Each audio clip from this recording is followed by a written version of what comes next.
Hello friends.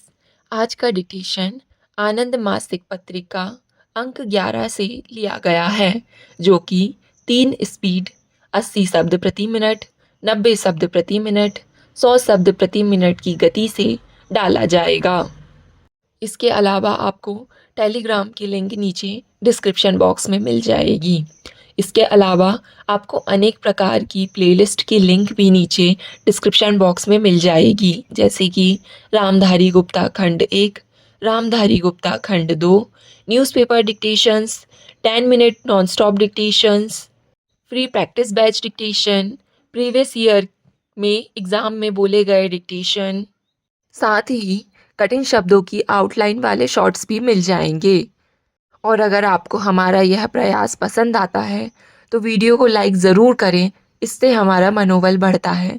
तो ज़्यादा समय ना लेते हुए डिक्टेशन स्टार्ट करते हैं 5 सेकंड के बाद।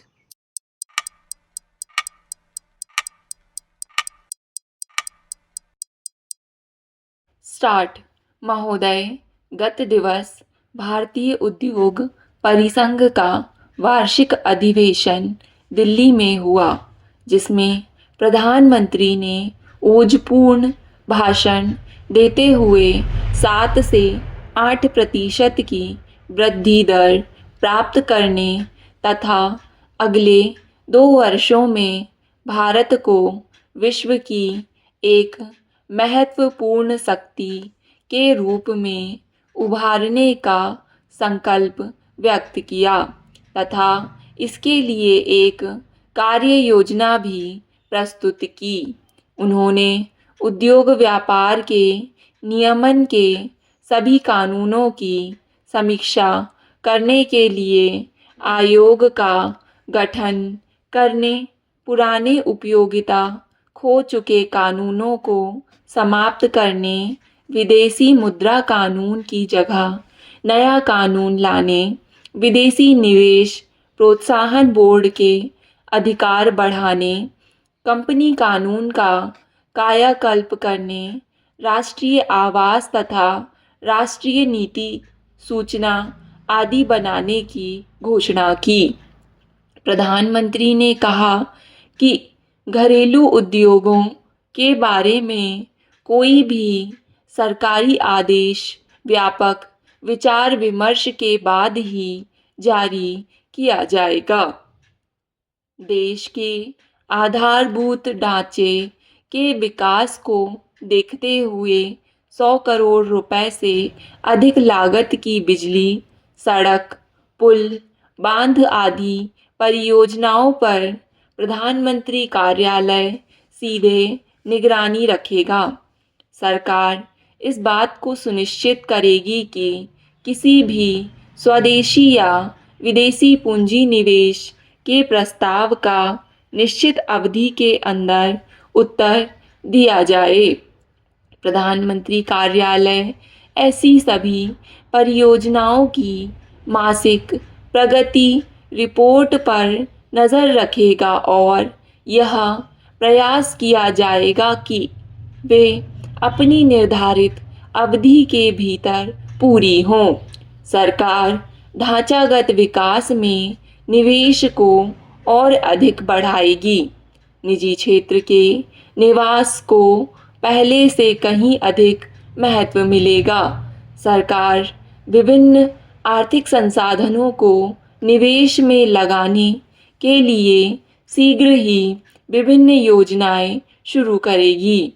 यहाँ श्री वाजपेयी ने उद्योग व्यापार को बढ़ाने के लिए अधिवेशन में यह घोषणाएं की। वहीं उन्होंने कहा कि अभी तक हमारी सरकारें उद्योग व्यापार को समझने में विफल रही हैं। वहीं उद्योग व्यापार भी सरकार को समझने में विफल रहा है। उद्योग व्यापार क्षेत्र को सरकार से शिकायत है कि सरकारी निर्णयों में बहुत विलंब होता है तथा कानूनी प्रक्रिया इतनी जटिल होती है कि वे उन्हें अपना कामकाज संभालने की बजाय इसी से निपटने में अधिकांश समय व संसाधन खर्च करने पड़ते हैं। सरकार उद्योग व्यापार क्षेत्र से लेती ज़्यादा है लेकिन देती बहुत कम है। अर्थव्यवस्था के उन क्षेत्रों में भी सरकारी हस्तक्षेप होता है जहां उसकी कोई शिकायत नहीं है। उधर सरकार को उद्योग व्यापार क्षेत्र से यह शिकायत है कि वह अपने सामाजिक दायित्व का पालन नहीं करता। इसका अपना कामकाज उस तरह पारदर्शी नहीं है जैसा कि यह सरकार से स्वयं अपेक्षा करता है। शेयरधारियों, वित्त संस्थाओं, श्रमिकों तथा उपभोक्ताओं के प्रति स्वयं को उत्तरदायी नहीं समझता है। भारतीय उद्योगपति प्रतिस्पर्धा तो चाहते हैं लेकिन अपने उद्योग की बजाय दूसरे उद्योगों में। आम आदमी को भी उद्योगों तथा सरकार से शिकायतें हैं कि सरकार और उद्योग व्यापार के शीर्षस्थ लोगों में साठगांठ है। देश में दो कानून चलते हैं, एक आम आदमी के लिए और दूसरा सरकारी व उद्योग व्यापार क्षेत्र के बड़े लोगों के लिए। महोदय, पिछले कुछ वर्षों में सरकार द्वारा अपनाई गई आर्थिक उदारीकरण की नीति से भारतीय उद्योग जगत में आत्मविश्वास बढ़ रहा है। भारतीय उद्योगों के महासंघ के वार्षिक अधिवेशनों में यह बात दृष्टिगोचर होती रही है। यह सही है कि पिछले वर्षों में देश में राजनीतिक अस्थिरता के कारण 3 वर्षों में उनके अधिवेशन को 3 प्रधानमंत्रियों ने संबोधित किया। इस संस्थान ने पूर्व वित्त मंत्रियों डॉक्टर मनमोहन सिंह व पी चिदम्बरम को भी अपने अधिवेशनों में आमंत्रित कर उनसे अर्थव्यवस्था से संबंधित सरकारी नीतियों पर विचार विमर्श किया। वहीं उद्योगी व्यापार के समक्ष आने वाली समस्याओं को उनके सामने रखा। इस वर्ष के वार्षिक अधिवेशन में प्रधानमंत्री, वित्त मंत्री, कांग्रेस अध्यक्ष तथा पूर्वी प्रधानमंत्री आमंत्रित थे। इस प्रकार सरकार विभिन्न राजनीतिक दलों तथा औद्योगिक क्षेत्र के मध्य दूरियां कम हुई और इन्हें आमने सामने संवाद का अवसर मिला।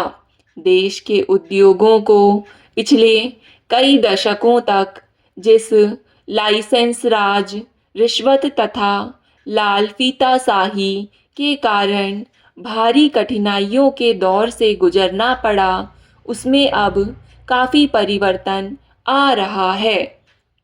अधिवेशन में एक महत्वपूर्ण बात कांग्रेस अध्यक्ष द्वारा भाग लेना तथा उनके द्वारा दिया गया भाषण था। उनका देश के उद्योग, देश के शीर्षस्थ लोगों से पहली बार इस प्रकार आमना सामना हुआ और उन्होंने बड़ी सूझबूझ का परिचय देते हुए अपने भाषण में कहा कि कांग्रेस सरकार को आर्थिक सुधार कार्यक्रमों में रचनात्मक सहयोग देने के लिए तैयार है। देश की आर्थिक उन्नति के लिए अगर कानूनों में बदलाव की आवश्यकता पड़ती है तो उनकी पार्टी संसद में उसका समर्थन करेगी। कांग्रेस ने भी अपने चुनाव घोषणा पत्र में सभी क्षेत्रों के संतुलित विकास के लिए 7 से 8% विकास दर का लक्ष्य रखा है। श्री गुजराल ने भी इस अवसर पर कहा कि देश में गठबंधन सरकारों का दौर चल रहा है और भारत में ये सरकारें स्थायित्व लाएंगी। इस स्थिति से चिंतित होने की आवश्यकता नहीं है, क्योंकि विश्व के अनेक देशों में मिली-जुली सरकारों का प्रयोग सफल रहा है। उन्होंने कहा कि भारत अपने प्रतिरक्षा तथा आर्थिक क्षेत्र में सक्षम है। वित्त मंत्री ने कहा कि सरकार का लक्ष्य कर वृद्धि नहीं, बल्कि करों की वसूली में वृद्धि का है। उन्होंने कहा कि करों की वसूली के लिए बजट में कड़े प्रावधान किए जाएंगे। आज छोटे बड़े उद्योग देश की अर्थव्यवस्था की रीढ़ की हड्डी हैं। यह जितने बढ़ेंगे उतना ही देश का आर्थिक विकास होगा।